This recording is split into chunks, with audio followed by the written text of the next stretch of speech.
Hello everybody, welcome to my channel. Today I am going to solve a question based on Schrödinger equation. See, in the Schrödinger analysis, this is the matter wave function for a particle of mass m which is traveling through the x-axis. Okay, a particle of mass m which can travel through the x-axis undisturbed along x-axis only. It's a free particle which has mass m. And now listen, it can go beyond this and to this, means it is moving freely within this from plus a by 2 to minus a by 2. So it will be bounced back within it and it will create a standing wave. So the matter wave function for a free particle inside a definite region which has plus a by 2 and minus a by 2. So there it will produce a standing wave patterns. Clear? And the particle cannot go beyond this and go beyond that, because of whatever be the amount of energy to the particle, it cannot cross this boundary lines. Means it's impenetrable here. So the wave function of the particle within this boundary along x-axis has some definite shape. It's like a standing wave pattern, but beyond this and to this it is zero. So see the particle. This is the matter wave function for the particle, free particle within x-axis from a by 2 to minus a by 2. Beyond a by 2 and beyond minus a by 2, it has no existence. A cos pi x by a e power minus e minus I e t by s cross. Listen here. The wave function for the free particle, the given free particle located here, has this form. When x is moving within these boundaries, plus a by 2 to minus a by 2. And the wave function has zero value when it goes beyond minus a by 2 and plus a by 2. Now you see, in this given matter wave function, a is an arbitrary constant. A is an arbitrary constant. E is the total energy of the particle, means total energy of the particle. What the question is telling? The question is telling us that find the value of total energy in the ground state. It means the first energy state. Classically, the first energy state is zero. But in quantum mechanics, according to Schrödinger, when a free particle is located between two boundaries and it cannot go beyond the boundary, whatever be the energy of the particle there, it has even some energy in the ground state also. It's not zero, and that means that even in the lowest energy state, in the least energy state, it has some of the value of energy and it will fluctuate within that, and that gives that a particle is also a wave. And in the first energy state, the wave formed by the matter wave of free particle is like this. This is standing wave pattern. You can relate it to the standing wave pattern of classical physics. While waves reflecting from here to here from these two walls, the wave by the free particle reflecting from here and here, because it cannot go beyond this to that, it will form a standing wave pattern. And that standing wave pattern is this for first state. For second state, it has two lumps. For third state, it has three lumps. Okay, we can discuss it here. We'll discuss it in some next video and next question. And in next video, I'll discuss in detail about what would happen in this, how we get this standing wave pattern for a free particle within a given region through which it cannot go beyond that regions. And see here. So for the first state, we have to do this, and as we know, it's free from here to here. This is the boundary, this is the boundary. I'm making it slightly loud because it cannot go beyond this anytime. The free particle will never go beyond this and this. It will always here. So before solving this question, I'm suggesting you to get more familiar with the quantum mechanics, especially the matter wave function. We are already familiar with the classical wave function like a string waves, waves in water, or a spring waves, or any sinusoidal or cosinusoidal waves. See this. But here, it is looking slightly different. This is a matter wave function. It's also a function of a space and the time. And see, this term is denoting about the space dependence of the matter wave function, and that is the cosine function. A is an arbitrary constant, and this is cosine function. And this term is denoting the time dependence of the matter wave function. And see, it has an imaginary term. Clear? We have never encountered any imaginary term in classical wave. But here, in quantum mechanics, we have an imaginary term, and how it comes, why it comes, that's a matter of great depth. Okay, we'll go into it in any other day. Now see, here I'm going to just discuss here that this part is like an amplitude in classical wave, and this part is like phase. Clear? This part is like phase. Let me take my pen here.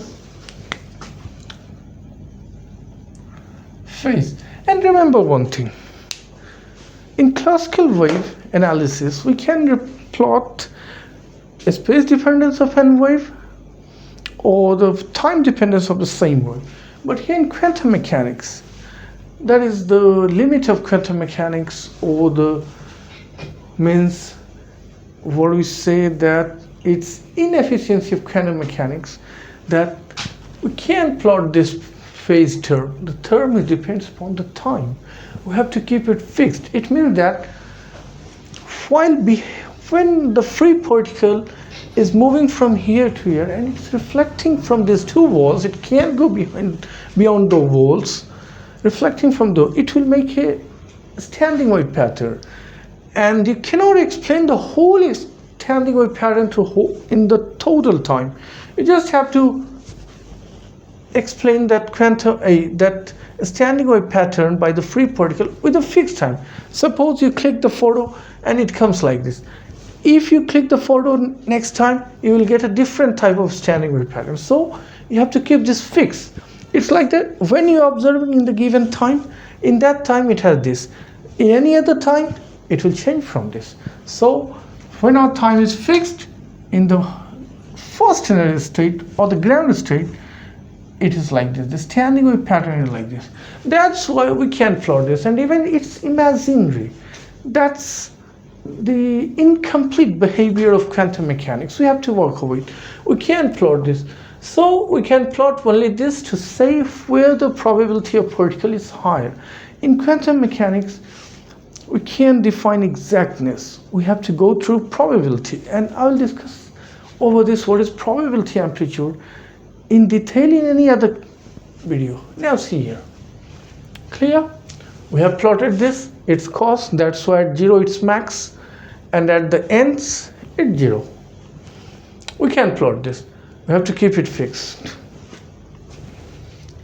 Now see, as we know, it's free into it. Within this region, it's free. The particle is free of mass m.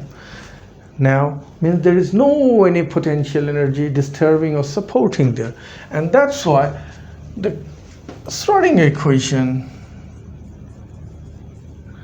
according to Schrödinger equation,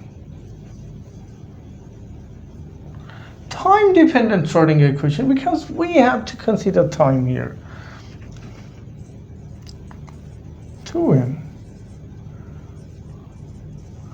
this, clear, plus this is equals to I h cross d by dt. this I h cross d by dt. Clear? As you are familiar with the Schrödinger equation, time-dependent Schrödinger equation, because we have term as time. That is, this is the second order derivative of this function with respect to x, because it's moving along x-axis. When we are working over the 3-axis, 3D space, then we have to take all the 3 axes here, x, y, and z. Now see here. This is the Planck's constant, this is the mass of the particle, this is the potential which is disturbing or supporting in between these two boundaries. And as I told you, the particle is free. So this term will be 0. And this is the last term associated with it. Now see here. So if this is the standing wave representing the free particle within this region, in first energy state, in that case, this wave function, matter wave function, must support the Schrödinger equation. And if this term will be 0, then we have to remove it. No need of this, because it's 0. Nothing is supporting or opposing the free particle within this region. Let's see here. Now see. This must support this equation. This must support this equation. And let's see. First time going through LHS. See. As we know, the first order derivative of this will be after one derivation. Okay, let me do.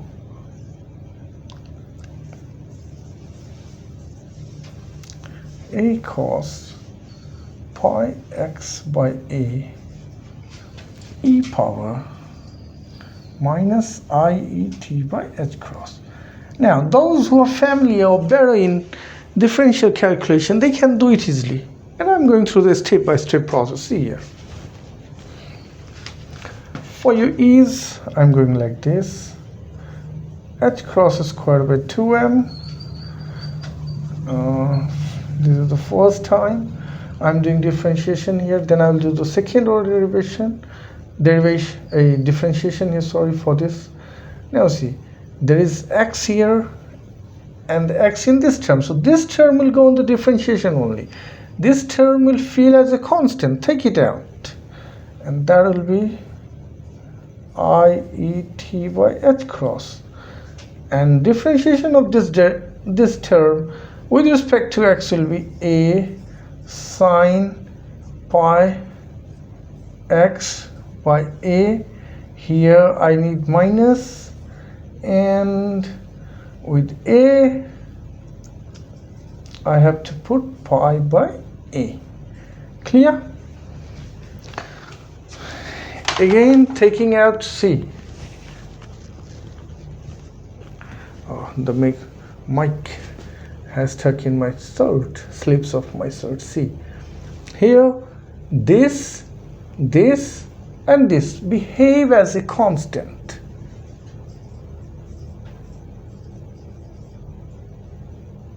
So take it out.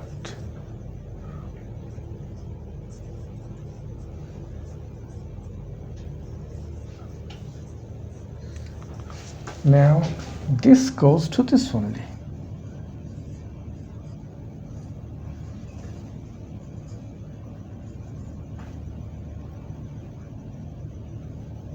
Is it visible?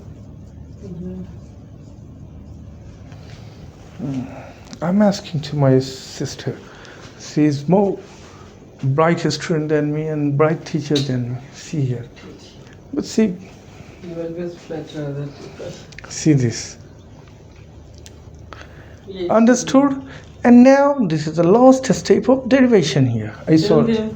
That happened because of the chain rule. Yeah, those who are familiar with the differentiation, they can understand easily. There's nothing more here. And finally, after differentiating it, this term, I will get here by taking the minus, because I have minus. Is it visible? I'll do it here. Do it here. Let's see. This one is I'm doing it here. draw a line and do it there. See. E power minus I E t by h cross and a pi by a, and differentiation of sine with respect to x will be cos, and from cos to this and this, yes, right, pi x by a, again pi by a, and the minus to this minus, they become plus. This minus and this minus, the O-line product, so they will become plus. So finally you go, what do we have here?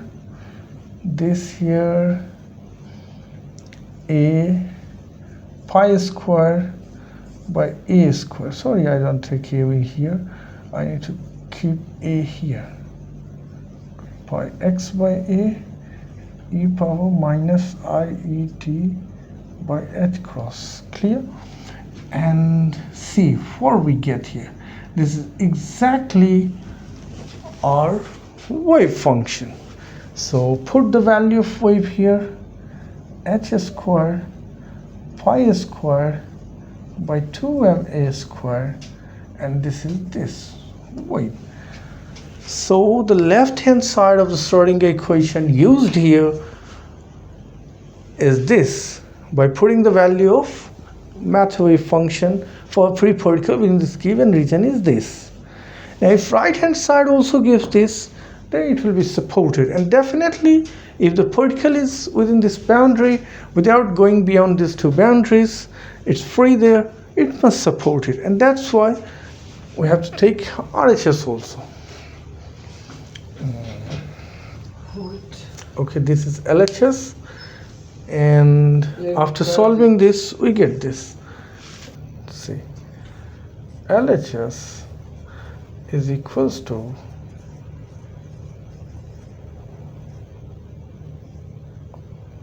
d square this by dx square. This comes as h cross square pi square by 2m a square. A is the width of this range through which the particle is moving from here to here, here to here.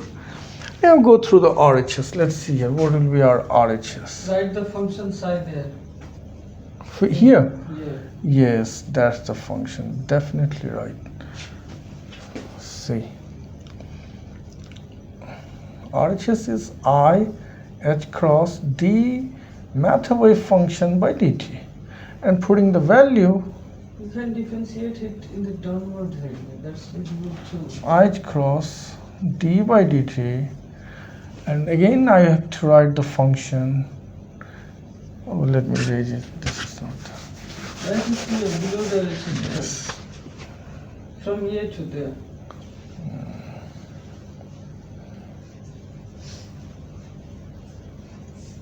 I h cross d by dt a cos pi x by a e power minus I e t by h cross.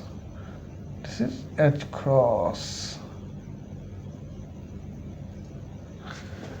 Here we have to differentiate just with respect to time, and this term has no time. That's why this whole term behaves as constant.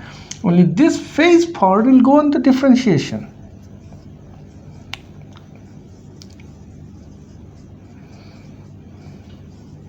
And here comes I e, use minus, I e by h cross, and this will be e power minus I e t by h cross. Let's see. Okay. I and I will be I square and minus. That will be minus I square. Then I have h cross and this h cross. And after that, right here, e a cos pi x by a e power minus I e t by h cross. Is it visible? Yeah. Clearly. And what have you noticed? See, again this term, this is our this matter wave function. So for this term, I'm going to put it again the matter wave function. This. And h cross cancel. I square is -1 and 1 minus, it will make plus. And the RHS will be this. E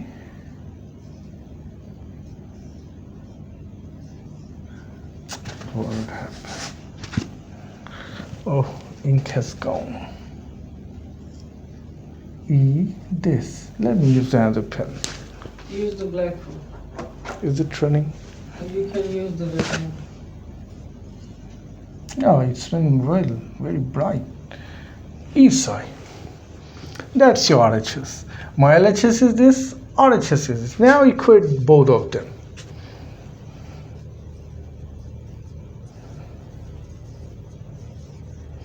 After equating LHS to RHS, E psi is equals to h cross pi square by 2m a square. See, this cancel, and what we left here, it left to us. You can just speak it. So after cancelling, we have energy of first state is this, h cross square pi square by 2m a square. That we have to prove. We have to find out this.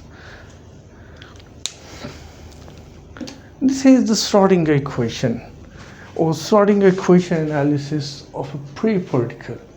But here's a twist. It's slightly incomplete and very ideal case. In real world, the particle has some probability go beyond this is and this is. Whatever be the strength of this ball, the particle can have some probability to go beyond this, and that probability is very less. That is the condition. That is the case of barrier penetration. Or we call it quantum tunneling. We'll discuss it in next video. Now see here, and here again I'm telling you that we can plot only this part here, means this part is, and it's 0 outside this, so only this part which depends on the space x will be plotted according to Schrödinger equation quantum mechanics.